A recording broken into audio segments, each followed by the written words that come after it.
Today on Monkey Life, health checks on 3 rescued squirrel monkeys cause concern. Oh, I say. Oh, there's nothing off her. She's very, very bony. 1, 2, 3. Plus, it's moving day for the Woollies. We've got everything crossed that everything's going to go OK, but obviously we'll take it totally at their pace. And baby orangutan Mimi takes her next step to becoming a full member of the nursery group.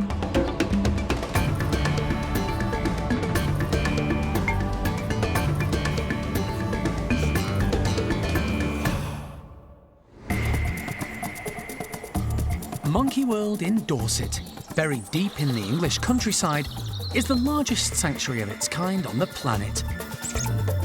The team, led by Dr. Alison Cronin, rescue and rehabilitate abused and unwanted primates from all over the world.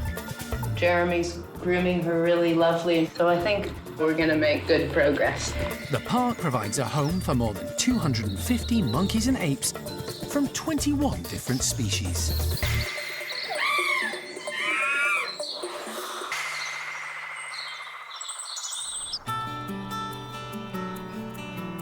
It's a beautiful sunny morning at the park, and Lavar's Woolly troop have a surprise waiting for them. The primate care team are putting out some tasty breakfast treats to provide extra enrichment for the group. We've made up some jelly cups for them, so it's got a little bit of jelly in the bottom with a few extra treats as well inside. They have had this before. They don't always have it outside with their breakfast, so that's a little bit unusual for them. They don't mind the jelly, but to be honest, they do prefer the treats that are hidden inside the jelly, and then they might go back and eat some of the jelly afterwards. Along with Lavar, there are 4 other members of the group, adult female Quapper and the 3 boisterous younger boys, Manny, Enzo and Bueno Jr. It's a really lively, really fun group full of lots of different characters. And here they come. It's the youngest, Bueno Jr., who's first to notice today's breakfast is slightly different. Spotting one of the paper cups and quickly ripping it open to get to the treats inside. 7-year-old Enzo grabs a cup from the shelter before heading up high to tuck into the monkey nuts. Lavar's son, 5-year-old Manny, takes on one of the more challenging options. Before joining Quapper in the shelter. But this feisty female won't be sharing any of her breakfast.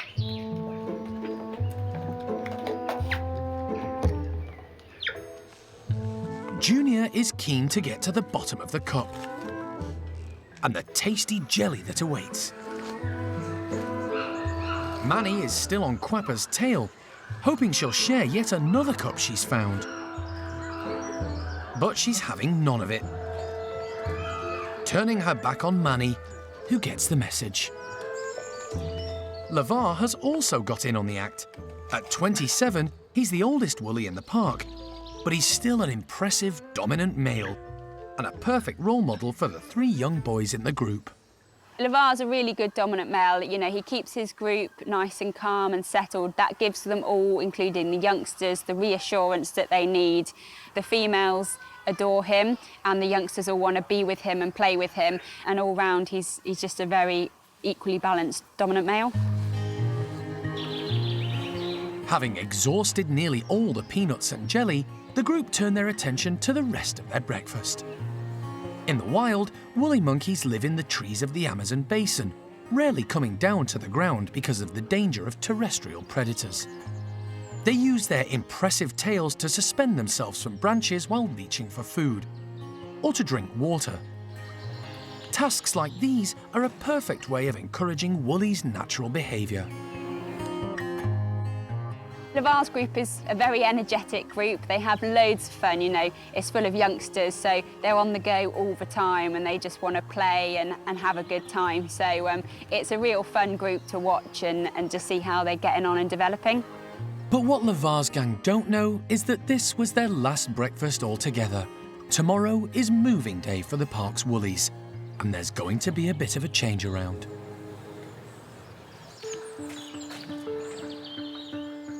Today, the park's animal hospital is gearing up for a busy morning.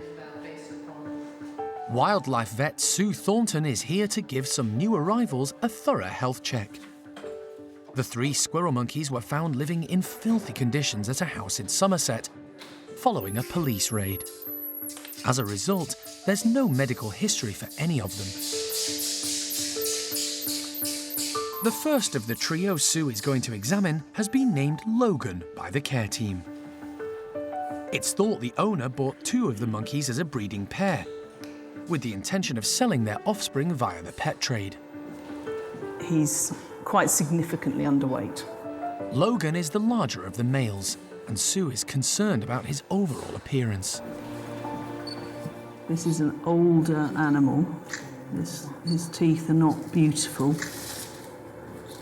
He's skinny, he's very skinny.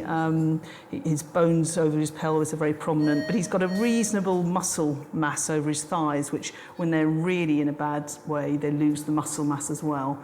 Now, it could be that he's previously been really chunky and has now lost that, but he's not in bad condition and he's just lost the end of his tail. Logan heads back to his bedroom to recover. Next up is the smallest of the 3, now called Lopez. He appears to have a major eye problem. Oh, yes, you're a little skinny thing, aren't you? Like Logan, he's underweight, but he's definitely much younger, probably no more than 2 years of age. He was found with a completely sunken right eye. The team aren't sure if it's causing him pain or needs surgical attention. They're hoping Sue will be able to provide some answers. He's had a fight, hasn't he, and just had it perforated. I think when we do the x-ray, we'll need to do it, maybe take a small one and just do a head. So the eyeball is in there. Well, but it's a completely shrunken but it is eye. It's there. in there, yeah. An x-ray of Lopez's head doesn't show anything worrying. It doesn't look like there's any bone infection. I think it's an old injury. The eye's collapsed, but it's still there. The only thing is the bloods may show that there's some active infection that we'll need to treat, but at the moment there's no evidence of that, so I think we'll just wait and see what the blood results say. It's a waiting game to see if the eye will require any further treatment. But it's clear, if there was a breeding pair in this trio, Lopez, on account of his young age, wasn't the breeding male. The only female of the 3, Lucille, may well have been used to breed. When she's brought in, Sue is shocked by her appearance. Oh, I say. Oh, there's nothing of her. She's very, very bony. A close inspection of her teeth reveals more. She's quite little, actually, isn't she? Oh, actually, she's not young. I mean, her teeth are worn. She's actually lost... She's lost the tips of her canines, hasn't she? So, not necessarily the young breeding female that she was sold as. This is a very, very skinny animal. Yeah, not good. This is an emaciated animal. Yeah. Lucille may not be ideal breeding age now, but a careful examination indicates she's had a number of babies in the past. That would not be a surprise to me. Yeah, they're sort of long, aren't they? Yeah, like somebody's been hanging from them. It all points to Logan and Lucille as the breeding pair, and Lopez might even be their son. A quick session on the scales confirms just how underweight Lucille is. 6.4, so 640 grams. A female common squirrel monkey can weigh up to 1,000 grams, which means Lucille is worryingly underweight. But the biggest surprise comes when Sue finds something totally unexpected. Hey, you know what that is? That looks like a microchip. She's microchipped. A microchip is good news for the team. It means they might be able to track down where Lucille came from and gain more accurate information about her age. But sadly, it's the only positive news from her checkup. She's obviously gone through a lot. She's got problems with her bones. She's clearly had youngsters before. I think she's just absolutely worn out. But also, she's lost her muscle mass. She's got very low body weight. She is emaciated, so the guys here have got a bit of work to do to get her back to full health. It's clear from the condition of all three primates their previous owner didn't care for them properly. But one thing is certain, they're now in the right hands, and the dedicated team at Monkey World will do all they can to give them the life they desperately need and deserve.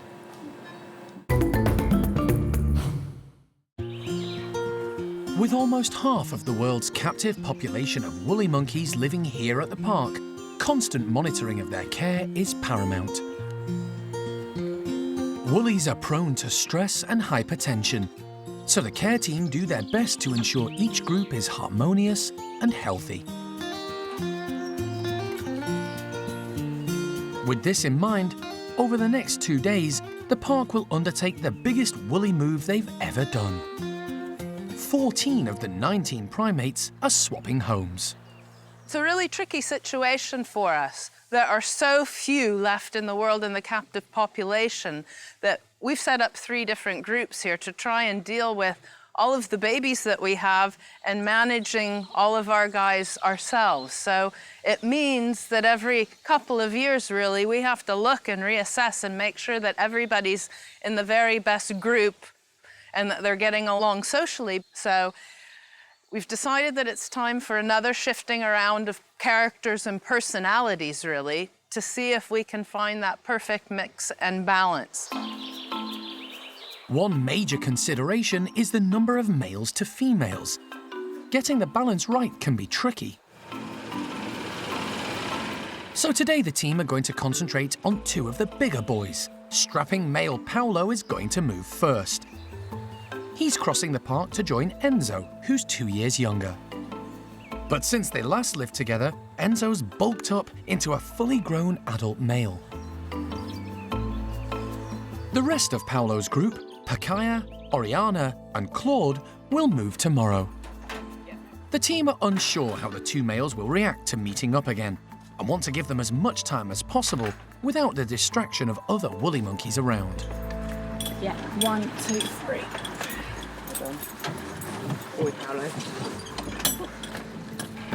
The first stage, getting Paolo into the travel box, has gone smoothly. The second part, introducing the 2 young adult males, could be a different ballgame altogether. These 2, Paolo and Enzo, have met each other previously, but it has been several years since they've been together, and they were a lot younger before then. Paolo's obviously done a lot of growing up since then. He's headed up his own group now as the dominant male, so a lot of factors have changed. So, you know, we've got everything crossed that everything's going to go okay, but obviously we'll take it totally at their pace and just keep a really close eye for the rest of the day. After a bit of hesitation, Paolo moves through the tunnel into the playroom and immediately heads up high. Enzo is waiting for him, a bit nervous at first, confronted by this big and impressive new housemate. Both boys are a bit wary, but it's Enzo who gains in confidence and starts to approach Paolo. Everything seems to be going okay so far. Paolo is still understandably quite wary and a little bit nervous. You know, it's completely new to him. Enzo's moving around quite comfortably. They have passed each other a few times, made some vocalisations to each other, but they've not had any proper full-on physical contact or anything yet. So yeah, it's slow progress, but it doesn't seem to be going awful. So hopefully it's all going to just keep plodding along slowly in the right direction. There's no rush for them, so as long as they're happy just moving comfortably around each other, then that's good for me. While the introduction has been taking place, the team have taken the opportunity to move adult female Quapper over to Paolo's previous house. Also on the move is 2-year-old Carlos, who's reunited with big sister Ava. Tomorrow they're going to be joined by the park's oldest woolly monkey, Lavar.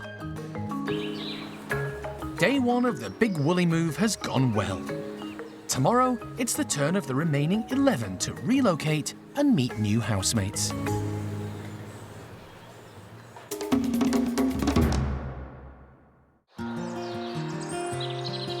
Recently, Alison travelled to the Midlands to collect yet another marmoset victim of the British pet trade. Frank was bought by a well-meaning family who soon realised he needed better care than they could provide. They contacted Monkey World, and when space became available, agreed he should be rehomed at the park. Tasty. The team introduced him to a new housemate, Douglas. But having been brought up with people, Frank lacked any experience of being with other marmosets. His full-on attempt to introduce himself put his potential housemate on the defensive and resulted in Douglas making noisy, chuntering warnings, which were then followed by distressed sounds from Frank. Frank was very loud on the first day of intros, and that was actually like an alarm call, like a warning call. And that was probably more to do with the shock of the whole situation, moving to a new place, being introduced to a marmoset probably for the first time in a very, very long time. So it was all a little bit overwhelming for him. But 2 days later, the team tried again. And this time, Frank was much calmer. The two boys are now starting to enjoy each other's company and have taken the next big step, going into the outside enclosure together. At first, Frank was slightly reluctant. It did take him a long time. He didn't come out all the way till mid-afternoon, and Dougie actually kept going back over the tunnel to check on him and coming back again. But yeah, he made it out into the enclosure, and every day since then he's been straight out in the morning, loving the outside enclosure, absolutely loving the sunshine. He sunbathes constantly out here. Investigating, looking around, very interested in everything that's happening. So the public, the birds, the other animals that he can see, watching everything and taking everything in. He seems to be really enjoying it. Frank has slowly been learning how to behave as a marmoset. We've started hearing much nicer noises from the pair of them. When they go into bed, into the basket at night time, you hear nice little chirpy noises, so they're obviously very happy in there and grooming. After the noise and drama of their first encounter, it's been a surprising but welcome outcome. My theory about them squabbling on day one and then them not being able to make friends again is just completely wrong with these two. So yeah, they seem to turn a corner about 3 days in and actually getting on really well. We haven't had any play sessions yet, but they have bedded down in the same basket on a couple of occasions, so absolutely brilliant news so far.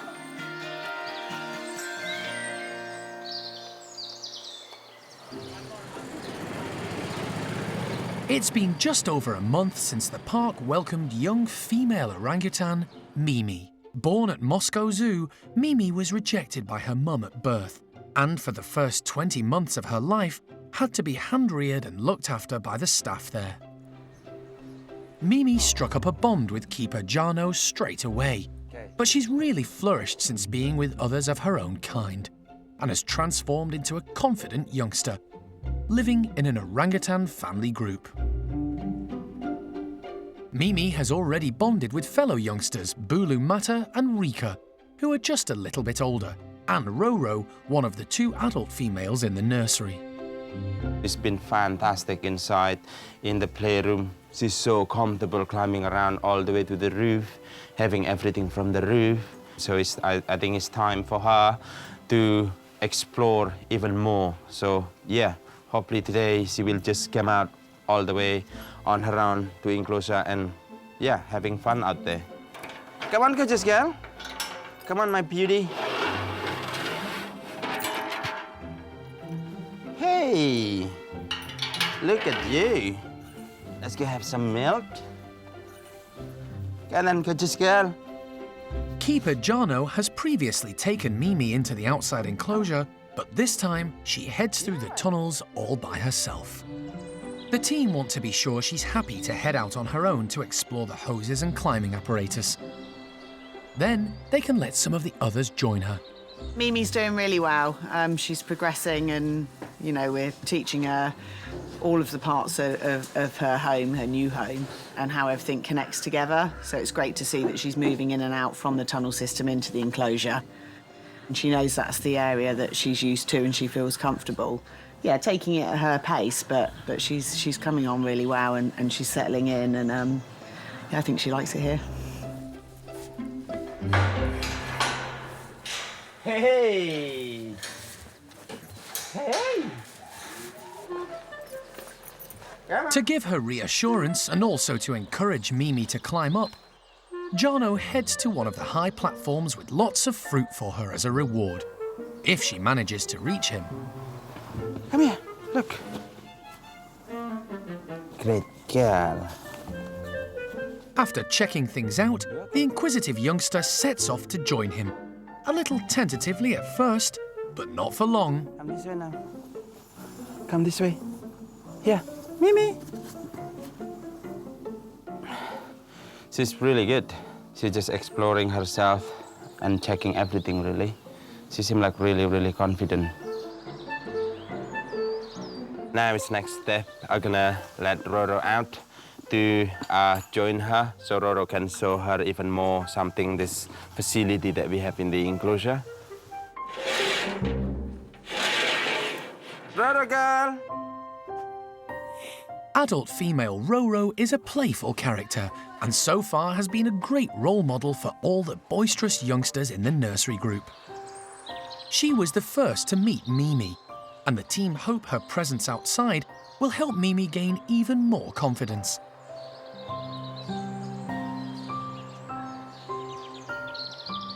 And it does. In fact, she's like Roro's shadow, following her around in the enclosure wherever she goes. Watching and learning at the same time. It's exactly what Jana was hoping for. Oh, Mimi, she's so good. She's so comfortable, she's so confident, and she's so steady as well. And she can climb. There's no doubt about that. She can climb, no problem. Day one, hey, she can already manage so much, so that means she's brilliant. I'm so pleased.